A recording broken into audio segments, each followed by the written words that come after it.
the special favor of Allah.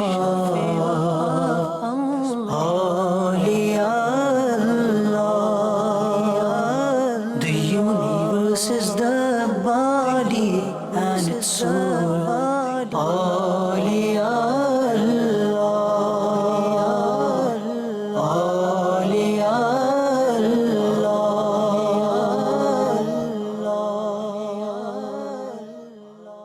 Alhamdulillahi Rabbil Alameen. Wassalatu wassalamu ala Sayyidil Mursaleen. Amma ba'd, fa'awudhu billahi minash shaitanir rajim. Bismillahir Rahmanir Rahim. As-salatu wassalamu alayka ya Rasulallah wa ala alika wa ashabika ya Habiballah. As-salatu wassalamu alayka ya Nabiyallah wa ala alika wa ashabika ya Nurallah. MashaAllah. Viewers of Madani Channel, welcome to our program yesterday, today and tomorrow. And as we've said many times, what is the purpose of this program? We look at our pious predecessors of the past. We learn something from yesterday, from their lives, so that we can make a change today, so that we can have a better tomorrow. So what is the best person to look for? I mean, when we look about the lessons from the past, we look at our pious predecessors, and then following on from our pious predecessors, we look at the tabi'in, then the tabi, and then the companions of the Prophet of Allah, sallallahu alaihi wasallam. But all of them, if we want to get the ultimate lesson, the best role model, obviously, is the Prophet of Allah, sallallahu alaihi wasallam. There's so much that you can learn from the life of the Prophet of Allah, sallallahu alaihi wasallam. Today we're going to learn a little bit about his aspect of his life, of his forbearance in his life, his patience in his life, his sabr in his life. And inshallah we'll learn something from it. And when you hear about these events, views them on the channel, then again, these events are not there just to be good stories. And I've said this many times before. They're there so that we can learn lessons from them. So whenever you hear an incident of the past, think to yourself, why was it recorded? Why did this event happen? What am I supposed to learn from this? And if we analyze these situations that have been passed down through generation to generation, then inshallah azza wa jal, we can benefit from this. But before we begin, as I do, and we do on every program, and literally every program you watch with Dawah Islami, we give you a blessing of reciting Durood Pak upon the Prophet of Allah, sallallahu alaihi wasallam. And today, the blessing that we have, Allahu Akbar, another beautiful one. The Prophet of Allah, sallallahu alaihi wasallam, the final messenger, Muhammad Mustafa, sallallahu alaihi wasallam, is reported to have said that whoever recites salat upon me 1,000 times in a day, he will not die until he has seen his place in paradise. Allahu Akbar, Allahu Akbar. Viewers of my channel, what a beautiful saying of the Prophet of Allah, sallallahu alaihi wasallam. Obviously, if you see your place in paradise, then that means inshallah azza wa jal, you'll be going to paradise. It's your place, you're going to be staying in that place. And like I've said many times, the love is like a rose flower, it's a rose bush. And no matter how beautiful that rose bush is, no matter how beautiful the flowers are on that rose bush still needs nutrients, it still needs water, it still needs looking after, it still needs, maintaining. So our love for the Prophet of Allah sallallahu alaihi wasallam can never be complete, and if it is complete, it still needs that water, that nutrient, that food for the soul. And we listen to the life of the Prophet of Allah sallallahu alaihi wasallam, we stand up in salatu wasalam, we go in the julus, we go to the mahfil malads, we go to all these things. These are all nutrients for the soul to develop that love for the Prophet of Allah sallallahu alaihi wasallam in our hearts. And as we know, loving the Prophet of Allah sallallahu alaihi wasallam is part of our iman. Sayyidina Hazrat Umar Farooq radiyallahu anhu, he said, Ya Rasulullah sallallahu alaihi wasallam, I love you more than anything else except for my own life. Allahu Akbar, Allahu Akbar. And the Prophet of Allah sallallahu alaihi wasallam looked at him and said, your love and iman is not complete. And he thought about it and he pondered. And he said, Ya Rasulullah sallallahu alaihi wasallam, I love you more than anything including myself. And the Prophet of Allah sallallahu alaihi wasallam smiled and said, no, your iman, your love for the Prophet of Allah sallallahu alaihi wasallam is complete. And whenever you hear these statements that I love the Prophet of Allah sallallahu alaihi wasallam, the companions loved, it wasn't lip service, they really meant it, and they proved it. If you look at their lives, the way they lived their lives, the sacrifices that they made, the things that they did throughout their lives, everything in their life shows that not only did they say it, but they lived their life according to it, and they meant it. So the more we can learn about the life of the Prophet of Allah sallallahu alaihi wasallam, the more that we can inshallah azza wa jal benefit from. And if we look at the life of the Prophet of Allah sallallahu alaihi wasallam, we look at his acts, we look at his etiquettes, we look at his habits, we look at his qualities, we look at all these things, then in each and every one of them, there is something that we can learn. And today, inshallah, we're going to learn a little bit, like I said, about forbearance, about sabr, about patience in the face of difficulties as well. It is stated that al-Mu'mineen, Sayyidina Aisha Siddiqa radiyallahu anha stated that the Prophet of Allah sallallahu alaihi wasallam, he bought a camel in exchange for wax, around 540 pounds of dates. And when the Bedouin arrived at his home to get the dates, they were not found. When the Prophet of Allah sallallahu alaihi wasallam said the dates will be there, collect the dates, when he went there, they weren't found. And he returned and he said that we bought a camel in exchange for this. But despite searching extensively, the wask of dates could not be found. Having heard this, the Bedouin, he started crying. And he said, alas, I've been deceived. I've been deceived. Who is he saying has deceived him? Allahu Akbar. He is saying that the Prophet of Allah sallallahu alaihi wasallam has deceived him. Astaghfirullah.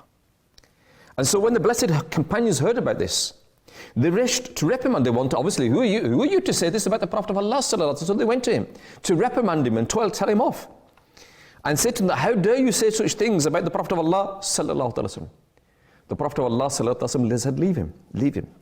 Because the person who has a rightful claim to speak, let him speak. And the Prophet of Allah sallallahu alaihi wasallam said this 3 times, that you have a right to speak. But despite being advised, the Bedouin still did not listen. And then the Prophet of Allah sallallahu alaihi wasallam ordered his companion to go to Khula bint Hakim, say, if you have a wask of dates, then give them. We will return them upon you. The companion then went to Khula bint Hakim, told her that the Prophet of Allah sallallahu alaihi wasallam said that if you have a wask of dates, give them to us, and they will be returned to you. So she said that she did have some, and she sent them someone to collect them. The Prophet of Allah sallallahu alaihi wasallam said, take this Bedouin and give him the dates that are due to him. When the Bedouin returned with the dates, the Prophet of Allah sallallahu alaihi wasallam said to him that you gave what was due to me in a very good manner. He said, the Bedouin said to the Prophet of Allah sallallahu alaihi wasallam that you gave to me what was due to me in a very good manner. And the Prophet of Allah sallallahu alaihi wasallam replied that the best from amongst the people are those who give the whole share in a good manner. In this particular case, we look at it, viewers of the channel, that a person's come and he's accused the Prophet of Allah sallallahu alaihi wasallam of deceiving him. At that moment, in normal life, if someone comes and accuses you of something that you've not done, how do we react? If I was to say to you that you have done this, you have done that, and it's not true, how would you react? That's the first thing. The second thing that we realize here is the honesty in trade. The honesty that we need to have in our business dealings as well. That if we make a deal, then we need to fulfill that deal. And so, if someone, as a result of that, we're not fulfilling that, and we say something hurtful, then, we shouldn't do this, and we need to fulfill the agreement. Many times it's happened where people, they make an agreement with someone, and then they go back on the agreement. I've had it personally where people have bought something off me. I remember selling a car once, and someone came and we haggled over the price for a certain amount of time. And then when we agreed on the price, and then when I filled in all the paperwork, and he started counting at the notes, he gave me less money. And he said, oh, no, take that. Why, you should not go there. You should not go be back on a deal. If you wanted it at that price, then that's what you should have said. And so this honesty is where we are failing. As Muslims, we are failing in this. There are people that will borrow substantial amounts of money. They'll borrow, £5,000, and they'll give it back piecemeal. 200, 100, 300, 500, 400. And what they'll do is they'll give £4,950. And they won't give the last £50. And they'll think to themselves, who's going to come and ask for the £50? They've got £4,950, they're not going to come back for this. So this is ourselves, we've already made this intention to be dishonest with people. We've already made this intention that we're not going to give this money back. We've already made this intention that we're going to try and be clever and sharp and get away with this. But this is not the way of our deen. Our deen teaches us to be honest in our dealings. Our deal teaches us that when we are doing trade, we need to make sure that we are honest merchants. And if you look at the deen of Islam, how did it spread? Yes, there was battles that took place, but the merchants, they traveled. Merchants traveled to the Far East. They traveled in many, many countries to do trade there. And when people saw these people that were honest businessmen, honest traders, then that act in itself brought these people closer to Islam. And whole countries, whole areas accepted Islam because of the honesty of traders. The Prophet of Allah sallallahu alaihi wasallam said, undoubtedly, the most closest, the most beloved and the closest to me in the hereafter, From amongst you will be the one who will have the best manners. And the person I dislike the most, who will be far away from me in the hereafter, will be the one from amongst you who has the worst manners. Our kirdar, our character, what is it like? What are our mannerisms like? What do people think about us? And we've said this many times before. The Prophet of Allah sallallahu alaihi wasallam has told us that a person passed away and people were speaking good about that person. And when they were speaking good about that person, the Prophet of Allah sallallahu alaihi wasallam said that if a person passes away, people speak good about that person, heaven is wajib upon that person. Similarly, another person passed away and people were speaking bad about him. And the Prophet of Allah sallallahu alaihi wasallam said that if a person passes away and people speak ill about that person, then hell becomes wajib upon that person. The question I have, the question that we should all have, is what do people think about me? What do my neighbors think about me? What does my family think about me? What do my colleagues think? What do my own spouse and my children think about me? Yeah. What do my colleagues think about? What do my relatives think about? What a place where I work? What do they think about me? And when I pass away, everybody, is sad for a little while, but will they be genuinely sad? Or will they be glad to see the back of me? Oh, thankfully he's gone. He just gave me a headache all the time, he's gone. And if you feel that is the case, and that case could be, that case will almost definitely be as a result of the way that we've dealt with people, as a result of our character, of our characteristics, of how we dealt with people. If we have given a positive persona to people, if we created this positive image to people, if people respect us and are willing to come close to us, then inshallah when we pass away, they'll do dua for us. And they'll talk good about us. But if we have created this persona in front of us that people are scared of us, people know that this person is dodgy, this person, if you're dealing with him, he's going to twist it and he's going to, without you knowing, you won't even realize it. But he'll fiddle you out to £20, he'll fiddle you out of £50, he'll sell you dodgy goods, he'll do this, he'll do this. What are they going to say about you when he's gone? Shukr, I don't have to buy anything off him now, I'm sorted, yeah? And people will speak ill of you. That is a question we need to ask. And our character, if we look at the life of the Prophet of Allah sallallahu alaihi wasallam, each and every aspect of his character was positive. Here we see that he didn't lose his temper. Here we see that he did an honest transaction. Here we see that he fulfilled the promise of his deal, even though, without a doubt, when that deal took place, the Prophet of Allah sallallahu alaihi wasallam knew that the dates were there, and when that person went, the dates were not there. The Prophet of Allah sallallahu alaihi wasallam, he didn't know. He said, hold on a minute, I'm sure I left the dates there. Let me find out what's happened. Yeah, and did a whole investigation to find out where the dates would come, and kept that person, hanging by the thread, they're waiting for his dates. Let me find out where they're gone. I don't know who's taken them. Did you take them? Did you take them? What happened to them? The Prophet of Allah sallallahu alaihi wasallam didn't do this. He said, okay, don't wait. And he arranged for another amount of dates to be given. Afterwards, with that, he would have tried to find out what had happened. But at that time, he didn't delay in making sure that that person's claim was fulfilled, because he knew that that person was right. The Prophet of Allah, not only that, the Prophet of Allah had the authority. He had the companions behind him. When the companions went to attack him, to accuse him of what are you saying, how do you say, he could have kept quiet and just walked away. No, he didn't. Stop. He has the right to speak.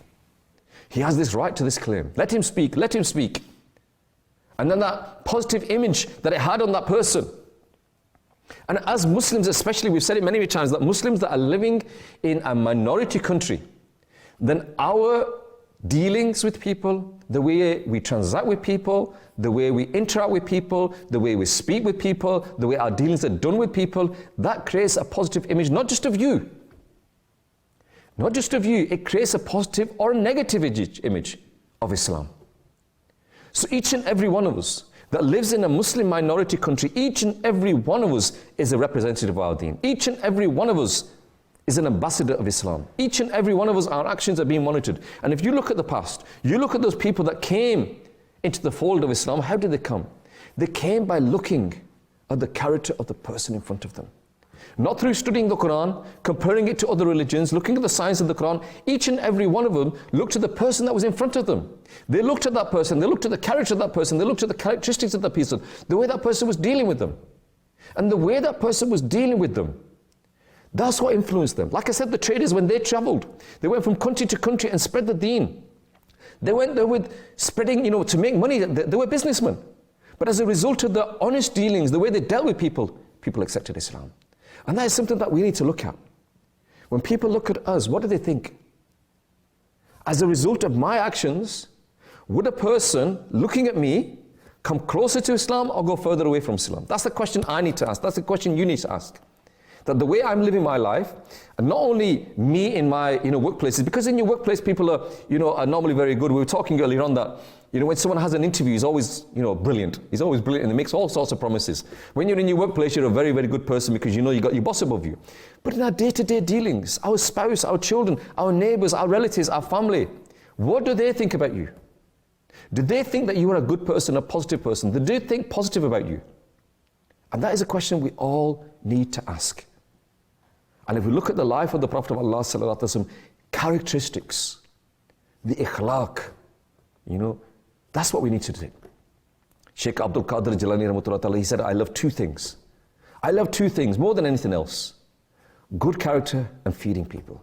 And he went on to say that if I had no food, I would feed all the world. But he also said good character. And throughout the history of Islam, it has been the character of the Muslims that has enabled Islam to progress.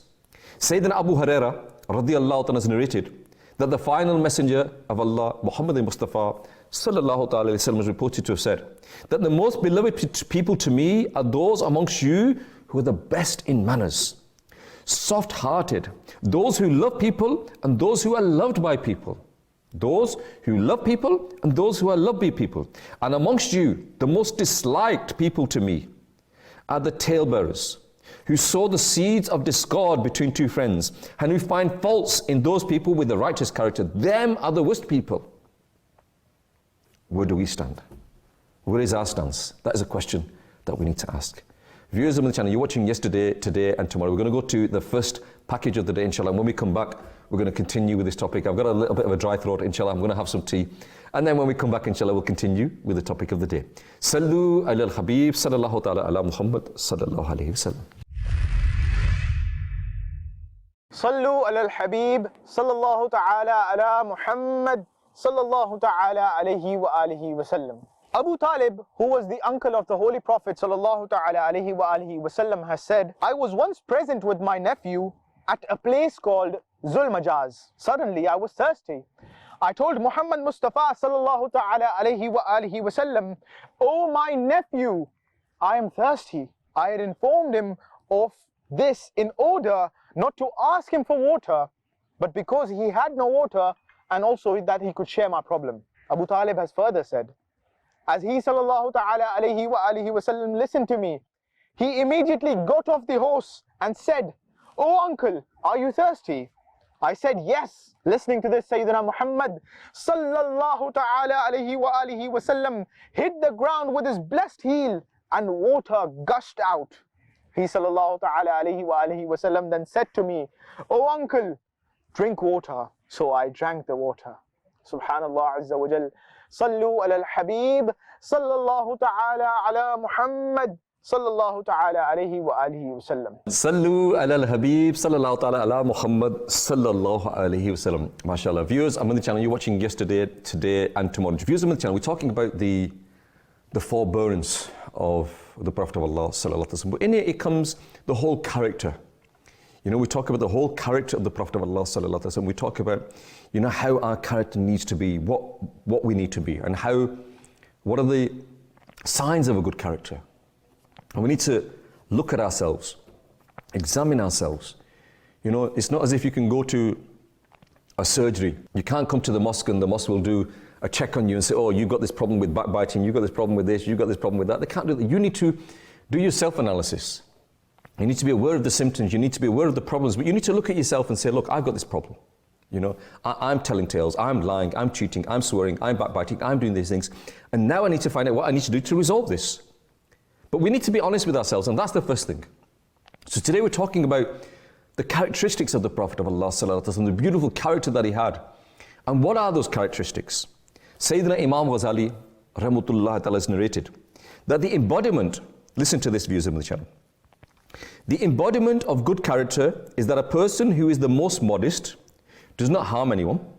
He performs righteous deeds. He speaks the truth. He speaks little. He is habitual of practicing good deeds. He presents himself from mistakes as much as possible. He avoids useless speech, is righteous, dignified, tolerant, content with the will of Allah Azza wa Jal. You can do a whole program on each one of these things. So beautiful Madani pearls from Imam Ghazali rahmatullah ta'ala. He goes on to say, thankful, soft-hearted, of pure character and affectionate. He should not be the one who curses, swears, backbites, is hasty, bears malice, stingy and jealous. Rather, he should be cheerful, and he should love and hate only for the sake of Allah Azza wa Jal. And he should be pleased and displeased with someone only for the sake of Allah Azza wa Jal. You know, I wish I could read that and just keep on reading that all night. You know, that beautiful Madani pearl from Sayyidina Imam Ghazali rahmatullah, if we could learn that, if I could read that as many times as possible, and each and every one of the things that he said there, we could do a whole program on. Soft-hearted, pure character, affectionate, the one who doesn't curse, the one who doesn't swear, backbites, hasty, bearing malice, stingy, jealous, loving people, hating, you know, all of these things, you can do a whole program on them. But all of them are there for us to learn something. That do we have these problems? And yes, today we're not going to do a whole program on them, because otherwise you'd be here all night. But what I'm trying to say to you is that we need to be aware from this. You know, we not only should refrain from committing sins, and we know what bad deeds are. For example, missing our salah, not fasting during the month of Ramadan. We're aware of them. We all know that it is a sin to miss our salah. We all know it is a sin not to fast in the month of Ramadan. We all know it is a sin not to pay our zakat. We all know it's a sin not to perform the hajj that is fard upon. But at the same time, these things, we need to make ourselves aware of these things and make sure that we're not falling into these traps. Yes, these are traps. These are traps of shaitan as well. Where shaitan will try to entice you to commit all these things and make you think that I'm not doing anything wrong. You know, I'm not lying, I'm not backbiting, I'm telling the truth. Yeah? But you know, you're creating malice between people. You're gossiping, you're backbiting, you're slandering, and you don't even realize it, because the problem is we don't even realize it. We don't even realize that we're committing these sins. It is stated that when a person backbites, a foul stench comes out of his mouth. Yeah? And someone said that, well, I can't smell it. I know people, but I can't smell it. The reason why we can't smell it is because that smell is everywhere. You're all so busy in backbiting. That foul smell that is coming, we become immune to it. You know, if you go to a ittar shop and you're there for a while, you can't smell the ittar because you become used to it. It's the same way you go to a place of dirt or filth, whatever it is. Then that smell, you smell it for a while, but then you get used to it. And you don't smell it anymore. Yeah? I remember, again slightly off topic, that someone got the daughter married to a camel herder.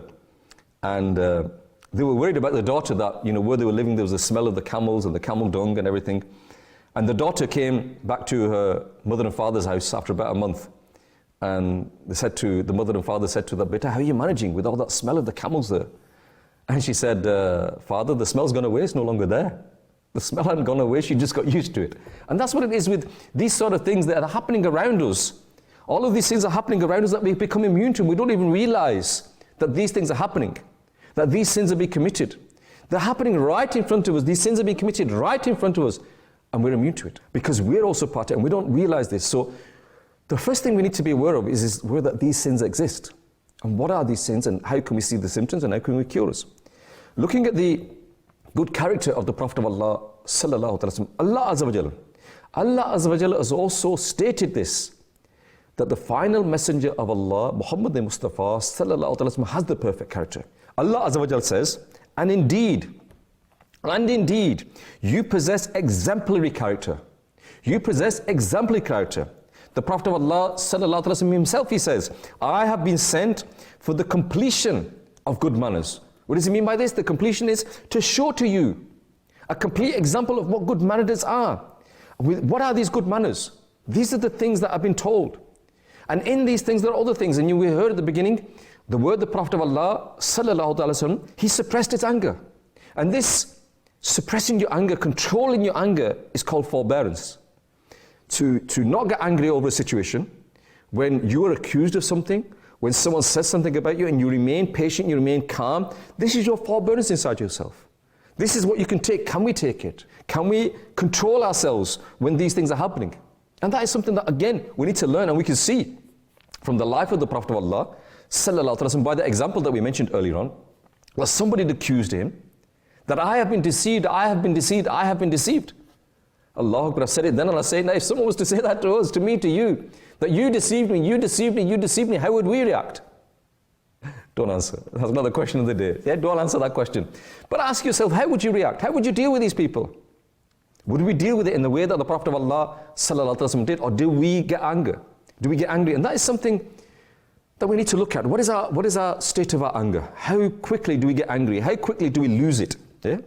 The Prophet of Allah sallallahu alaihi wasallam has said with regards to anger, the strongest amongst you is the one who controls himself when filled with anger. And the most tolerant is the one who, despite having power, forgives. Two things are mentioned there. Tolerancy. That if you have the power to take revenge on someone and you forgive them, that is tolerance. And if you get anger and you control yourself, then that is, again, you are the strongest one. And the Prophet of Allah sallallahu alaihi wasallam in another hadith, he's reported to have said that the strongest amongst you is not the one who can throw his opponent to the ground. The strongest amongst you is the one that can control himself when he gets angry. Now, in both of them hadiths, we understand this. The anger is something that happens. The Prophet of Allah sallallahu alaihi wasallam is saying the strongest one amongst you is the one who controls himself while filled with anger. He doesn't say that you shouldn't be getting angry. We do get angry. We do get angry over situations. But everything has a limit. Everything has a limit, and we need to control ourselves when we get angry. And what happens is sometimes we lose it. Sometimes we say things when we get angry that we don't really mean. You know, I remember reading many years ago of an incident where a person, he came home from work and he'd had a bad day, he'd had a rough day. And when he comes home, the baby's crying. But the baby's been crying all day, the baby's not been well. The mother's had it up to here because the baby's been crying all day. You know, she's had to put up with the baby all day. And, you know, she's on edge and the husband's on edge and they have a little bit of an argument. And the argument escalates. Meanwhile, the baby's still crying in the background. And the brother, the husband, he picks up the child by the ankles. And he starts to hit his wife with the child, resulting in the child passing away. All because he could not control his anger. All because he could not control his anger. And that is something that we need to be very aware of. Another thing that happens quite a lot, unfortunately, and this is something especially, I'm talking now to the brothers out there, that unfortunately, you know, divorce rates are on the increase. Not only in the non-Muslim community, but also in the Muslim community as well. And some of the figures that have been quoted recently are quite high. I'm not sure of the accuracy of them figures. That's why I don't want to mention them here on Madani Channel. But if them figures are true, then it's very, very high and it's very, very scary. But what happens is a lot of the brothers that have divorced their wives, afterwards they say that, you know, I said it in anger. I didn't really mean it. You know, and the scholars will say that, you know, obviously nobody divorces their wife when they're happy. But that is where controlling your anger is a huge responsibility on the brothers. That you have to control yourself. You know, your spouse, your wife, she might push the wrong buttons, she might get you angry, she might do these things. But you have to control yourself because you don't want to do something that you later regret. In the case of divorcing your wife, if you get to that, then walk out the house. Yes, the wife might not be angry, she'll shout at you as you're walking out, but walk out the house. Rather than doing something that you'll later regret. And that's the same with, I mean, I'm giving the instance here of divorce, but in anything, when you feel that anger is overcoming you, that you feel that you may do something that you may regret later on, then walk away from it. If you are angry, sit down. If you're sitting down, then lie down. You know, lying down and getting angry is very hard. You want to get up and be angry, don't you? Lie down. And if you're getting angry, then this water extinguishes the fire that's inside yourself. Walk out this and move yourself out to that situation. Because we don't want to live our lives in such a way that we do things that we later regret. And what happens is if we cannot control our anger and we lose our temper and we do things that we later regret, then what is our future? And this is something that we need to ponder over. Do we control ourselves? The Prophet of Allah sallallahu alaihi wasallam was also reported to have said, seek honor and piety from Allah Azza wa Jalla. The blessed companions humbly asked, how? How is it possible? And the Prophet of Allah sallallahu alaihi wasallam said, maintain ties with those who break ties with you. Bestow upon those who deprive you. And adopt tolerance before those who treat you ignorantly. Again, A whole book can be written on that beautiful hadith of the Prophet of Allah sallallahu alaihi wasallam. Maintain ties with those who break ties with you. You know what happens is people fall out with each other. Brothers fall out with each other. Sisters fall out with you. 10 years, 15 years, 20 years, they're not spoken to each other. And then when you sit down and say, you know, why have you not been speaking to your brother for 10 years, 15 years? Why? They have to think about it. They can't remember. And it might be something as simple, or they didn't think about my daughter when they were getting the son married, or they didn't give me an invite for this, or they didn't do this. And it's something insignificant. But as a result of that, you've not spoken to your brother or your sister or your parents, in fact, for many, many years. And our deen teaches us that maintain ties, be tolerant, forgive each other. You know, I've said it many, many times before. I'm going to say it again that, you know, people say that, there's a saying in Urdu that if you forgive someone, then your nose gets cut off. I've not seen the person whose nose gets cut off by forgiving people. It doesn't happen. If you forgive people when you are in the right, not only will you be rewarded, because the Prophet of Allah sallallahu alaihi wasallam said that if you forgive someone when you are on haqq, when you're on the truth, when you know that you are right and still you forgive someone, then Allah Azza wa Jalla will create for you a place in paradise. So forgiving, what happens is the nose doesn't get, your respect in the community increases. That this person forgives people. He doesn't bear grudges with people. He doesn't have malice with people. He controls with people. He's tolerant with people. And this is the character that we need to develop inside ourselves. So these characteristics of the Prophet of Allah sallallahu alaihi wasallam, there are beautiful examples for them. The sayings of the Prophet of Allah sallallahu alaihi wasallam, there are beautiful examples from. This particular one where I just wrote to you, and then inshallah we'll go to the kalam of the day. He said, maintain ties with those who break ties with you. Bestow upon those who deprive you. Those people who deprive you, those people who don't give you the rights, give to them. Why should I give to them? What's wrong? Give it to them. Give it to them. And then adopt tolerance before those who treat you ignorantly. If someone is ignorant with you, if someone is bad with you, then you are the same with them, then what is the difference between the two of you? If you're sitting in a community where people are lying and swearing, and you start lying and swearing, then what's the difference? If you're sitting in a community where people are committing backbiting, slandering and lying and all this stuff, and you start doing that, what's the difference? If someone is intolerant with you, someone is abusing you, and you remain silent, then this is better for you. This is better for you because then you've raised yourself above that.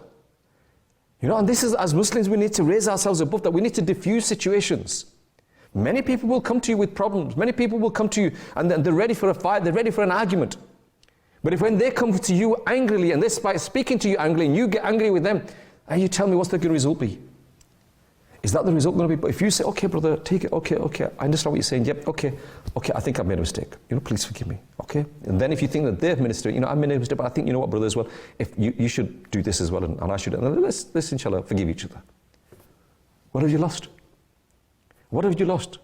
As a result of your actions, you've caused a situation to be diffused. You've caused two brothers to remain in contact with each other. But if he comes and he starts saying, Yacha, come on, then I'm ready for you. What are you going to say?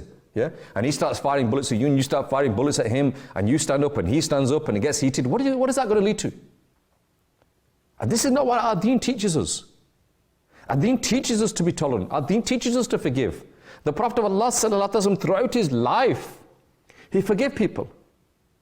How many people abused the Prophet of Allah sallallahu alaihi wasallam? How many people did he forgive? How many people hurt the Prophet of Allah sallallahu alaihi wasallam? How many people did he take revenge on? You know, we look at the events that took place when Makkah was conquered. And the whole of the people of Makkah were trembling that day. Because they realized that this person, the Prophet of Allah sallallahu alaihi wasallam, we had abused him. We had hurt him. We did this to him. We did that to him. We martyred some of his family members. Today he is in power. Today we've got scared. Today what is going to happen to us? And the Prophet of Allah sallallahu alaihi wasallam, when he came to Makkah, the first thing he did is guaranteed the safety of everybody in Makkah. And this is written in history that this is so unbelievable, so unique, that the Prophet of Allah sallallahu alaihi wasallam now is in a position. On one word, on one command, he could have said, get all these people and chop all their heads off. And nobody would have blinked an eye. The people of Makkah were expecting it. But this is the beauty of the character of the Prophet of Allah sallallahu alaihi wasallam. He didn't do this. He forgave them all, and he made an announcement that forgive them all. And this act of forgiveness, this act of tolerance, it has shocked historians. It shocked historians, and not only it shocked historians, but it shocked the people of Makkah, and people came into the fold of Islam just again by the character of the Prophet of Allah sallallahu alaihi wasallam. Viewers of Madani Channel, we're going to take a small break now to go to the kalam of the day. Inshallah Azza wa Jal, when we get back, we'll continue with the topic of the day. Sallu ala al-Habib sallallahu ta'ala ala Muhammad sallallahu alayhi wasallam. It is narrated from Sayyidina Abu Hurairah radiyallahu ta'ala an that the Holy Prophet sallallahu alayhi wasallam said, whosoever recites salat upon me once, Allah Almighty bestows 10 mercies upon him. Sallallahu ala Muhammad, sallallahu ala Muhammad, sallallahu ala Muhammad, sallallahu ala Muhammad. आँखों का तारा नामे मुहम्मद, दिल का उजाला नामे मुहम्मद. आँखों का तारा नामे मुहम्मद, दिल का उजाला नामे मुहम्मद. सल्लल्लाहु अला मुहम्मद, सल्लल्लाहु अला Muhammad. The most beloved to me is the name of Muhammad sallallahu alayhi wasallam. Light of my dark heart is the name of Muhammad sallallahu alayhi wasallam. पूछेगा मौला लाया है क्या क्या, पूछेगा मौला लाया है क्या क्या, मैं ये कहूँगा नामे मुहम्मद, दिल का उजाला नामे मुहम्मद. सल्लल्लाहु अला मुहम्मद, सल्लल्लाहु अला Muhammad. When Allah will ask, what have you brought? I will then say, the name of Muhammad sallallahu alayhi wasallam. दौलत जो चाहो दोनों जहां की, दौलत जो चाहो दोनों जहां की, कर लो वजीफा नामे मुहम्मद, दिल का उजाला नामे मुहम्मद. सल्लल्लाहु अला मुहम्मद, सल्लल्लाहु अला Muhammad. If you desire the wealth of both worlds, keep mentioning the name of Muhammad sallallahu alayhi wasallam. रखो लहद में जिस्म अजीजो, रखो लहद में जिस्म अजीजो, मुझको सुनाना नामे मुहम्मद, दिल का उजाला नामे मुहम्मद. सल्लल्लाहु अला मुहम्मद, सल्लल्लाहु अला Muhammad. O my dear ones, when you lay me to rest in my grave, do remember to mention the name of Muhammad sallallahu alayhi wasallam. अपने रज़ा के कुर्बान जाओ, मुर्शिद पिया के कुर्बान जाओ, जिसने सिखाया नामे मुहम्मद, दिल का उजाला नामे मुहम्मद. सल्लल्लाहु अला मुहम्मद, सल्लल्लाहु अला Muhammad. May I sacrifice my life for Raza, who taught the name of Muhammad sallallahu alayhi wasallam. Sallu ala al-Habib sallallahu ta'ala ala Muhammad sallallahu alayhi wasallam. Viewers of Madani Channel, before the break I mentioned a book, and I've just got it here. It's called The Sublime Biography of the Final Messenger of Allah sallallahu ta'ala wasallam. It's a beautiful book. and especially it's been designed for our youngsters. It's only £2.50 available from Maktabat al-Madina. I would advise everybody to please get this. It is available from Maktabat al-Madina, and you can purchase this. The website address is www.maktabatalmadina.net. Beautiful book, and I think again we're trying to increase the love of the Prophet of Allah sallallahu alaihi wasallam in our hearts. Then one of the best ways of doing it is learning about the life of the Prophet of Allah sallallahu alaihi wasallam. You learn about the things that he did, the sacrifices, the way he lived his life, and the things that he did for us, and the things that he could have done. And as a result of that, if he had done them things, then what impact it would have had. For example, like I mentioned before the break, that he had the opportunity to punish all the people of Makkah, but he didn't. He forgave them all. Similarly, when the Prophet of Allah sallallahu alaihi wasallam went to Taif to spread the message of Islam, Sayyidina Zayd bin Harith radiallahu anhu, he accompanied him. And there were influential people in Taif. And amongst these, there were some influential people that he invited them, and they didn't listen to him. They didn't listen to him, and they responded in a very vulgar manner. And these unfortunate people were not only stubborn, but they incited the wicked people of Taif to attack the Prophet of Allah sallallahu alaihi wasallam, and as a result, they began to throw stones at the Prophet of Allah sallallahu alaihi wasallam from all sides, to the extent that the Prophet of Allah sallallahu alaihi wasallam was wounded as a result of these stones. His blessed feet were bleeding, and his blessed sandals were filled with blood. And when he got out of Taif and he sat down, due to the unbearable pain of the wounds that the Prophet of Allah sallallahu alaihi wasallam had suffered, and he sat down to recover from them, the people again, they attacked him and forced him to get up and continue walking.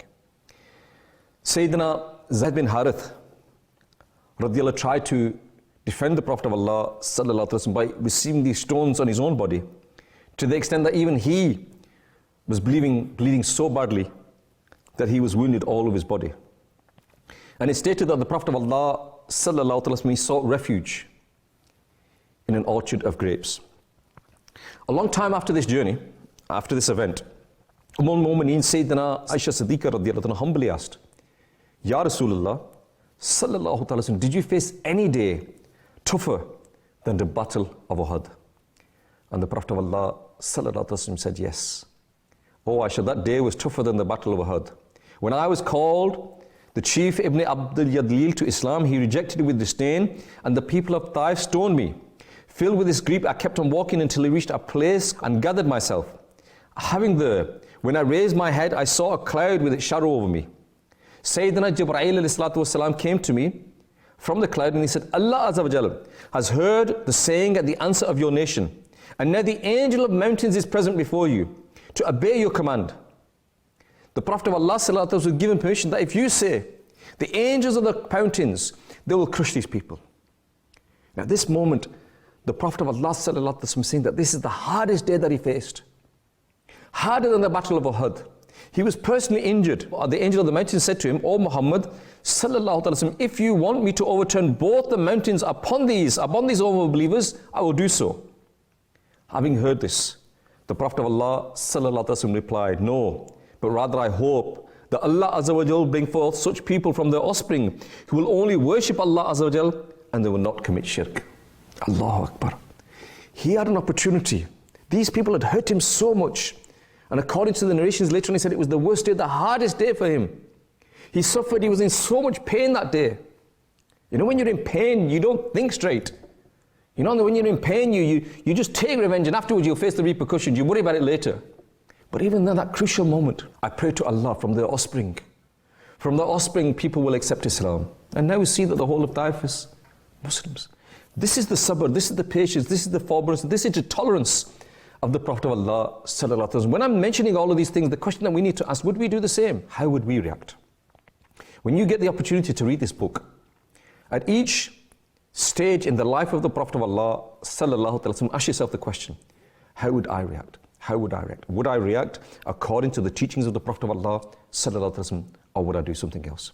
Viewers of the channel, we're going to go to the final package of the day, inshallah. When we come back, we'll try and wrap up this topic. Let's go to the final package of the day. Sallu ala al-Habib, sallallahu ta'ala ala Muhammad, sallallahu alayhi wa sallam. Sayyidina Muhammad bin Hatib narrates that his mother, Jamil, informed him of this following incident.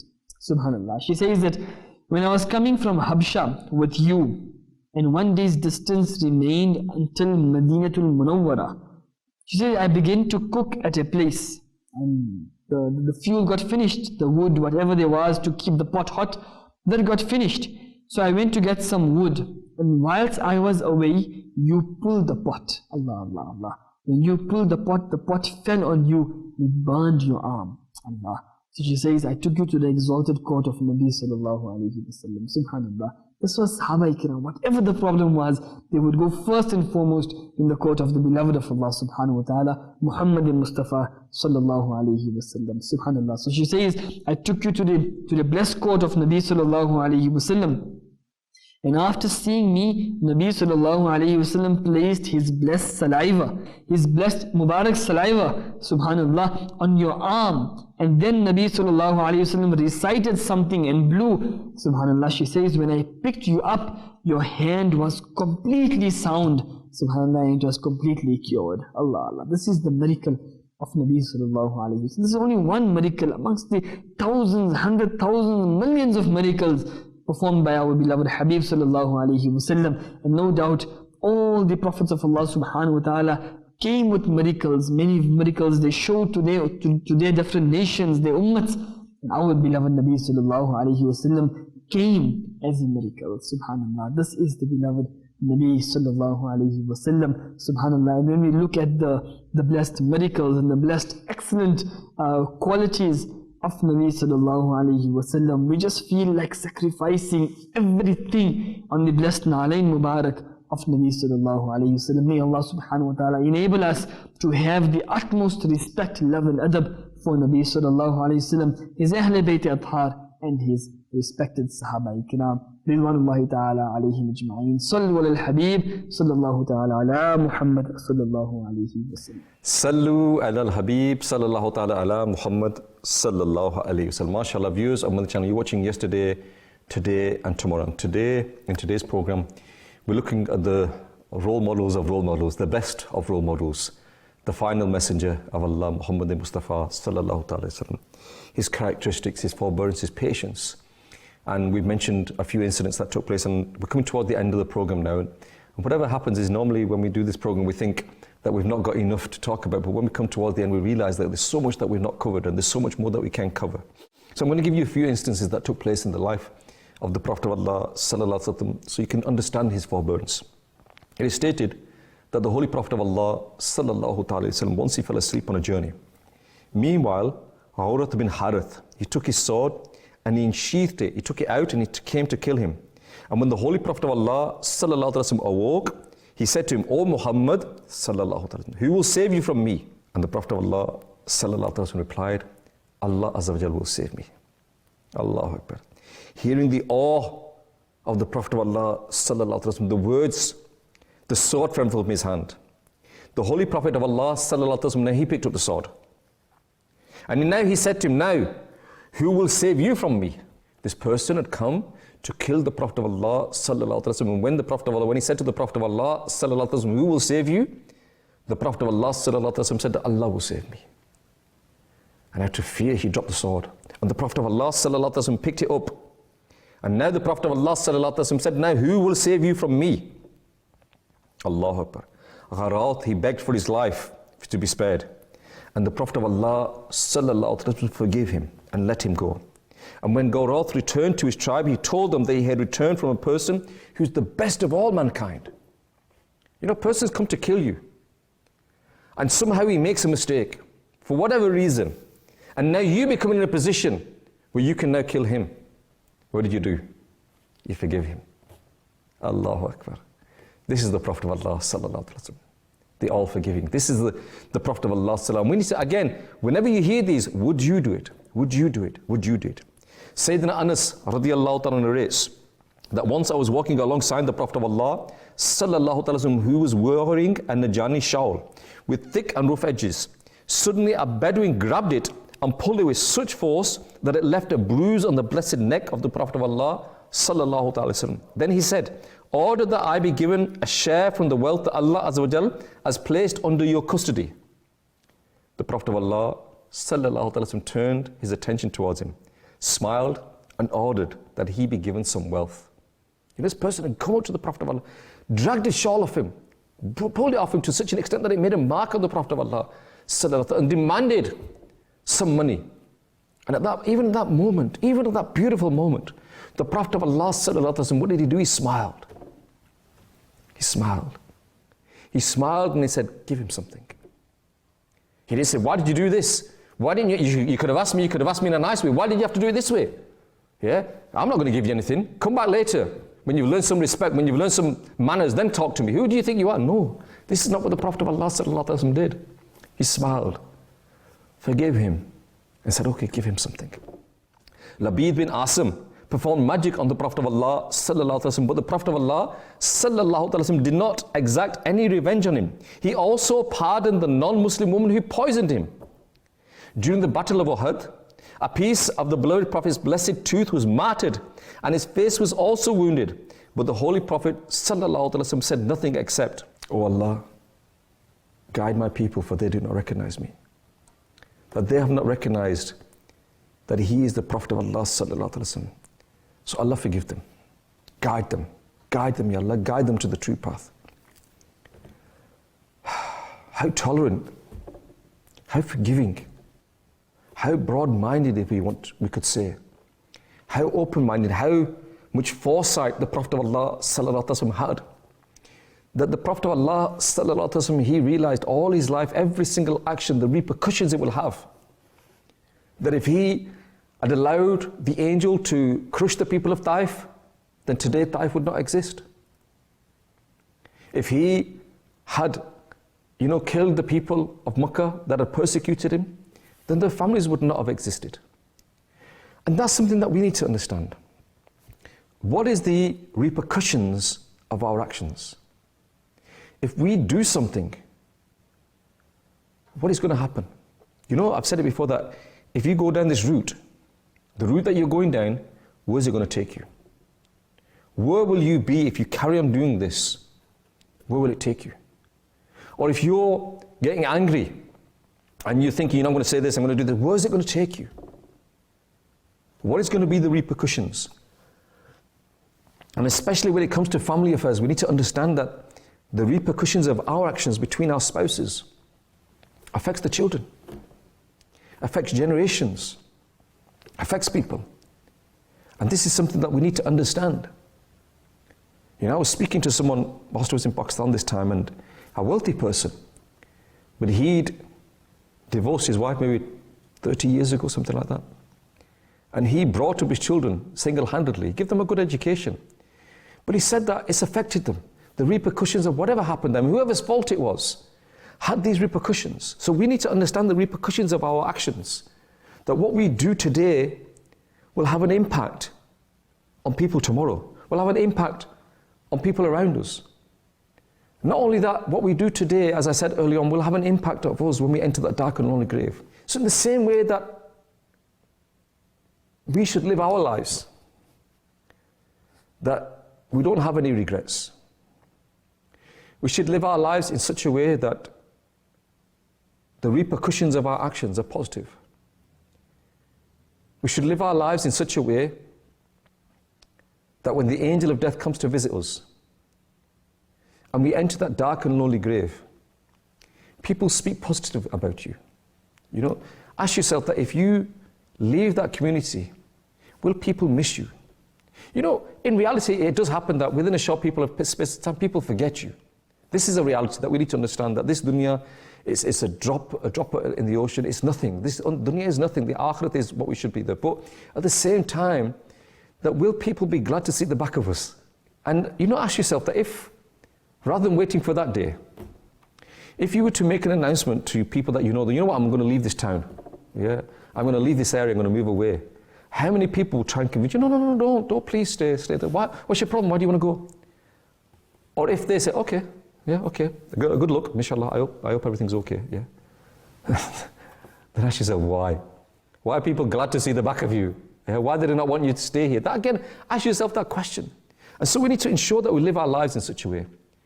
Use the Madani Channel. You've been watching yesterday, today, and tomorrow, and there's so much we can say about the life of the Prophet of Allah, sallallahu alaihi wasallam, so many aspects, but we need to learn about his life. But until the next time, keep watching Madani Channel. Sallu ala al-Habib, sallallahu ta'ala ala Muhammad, sallallahu alayhi wasallam. The special favor of Allah.